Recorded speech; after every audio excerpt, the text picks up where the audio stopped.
Richard Ives, and for a long time I've been concerned with volatile substance misuse, right from the early 1980s, which seems a long while ago now. And it was interesting, in those days there was a lot of concern from the public about volatile substance misuse, which actually started in Scotland, where it emerged as a problem in the early 80s before it became a problem in the rest of the UK.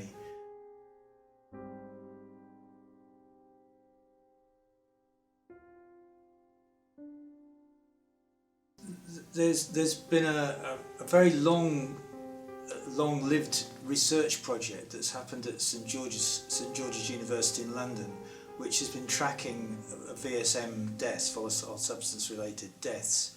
This has been a very important project for us because it's provided the baseline data that we need to help us to recognise the problem, to draw the public's attention to the problem, and to track changes in the way that the deaths have occurred and the substances associated with them and so on. And there's been a significant fall in deaths over that period, and in particular there was one substantial fall in deaths which can be statistically at least associated with some of the prevention work that was done in the mid-90s. So that's good news, and it's one of the few pieces of good news about prevention campaigns, in fact, that we can actually see the results.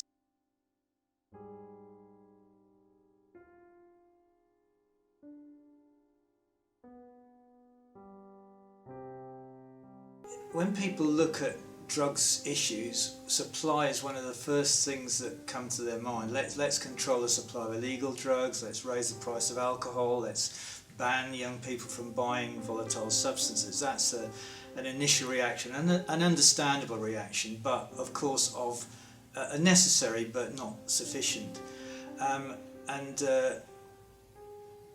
There are controls on the sales of volatile substances. Under Scottish common law, it's an offence for a shopkeeper to recklessly supply volatile substances to someone of any age. The law's a bit different in England and Wales.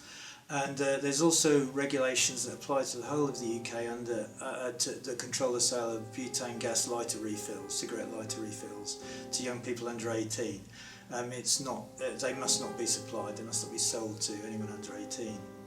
But obviously that has very limited effect. In general, it seems that the supermarkets, the big chains, and even nowadays the small shops are very good at obeying that law, but still there are sales being made illegally through market stalls perhaps, and less obvious channels.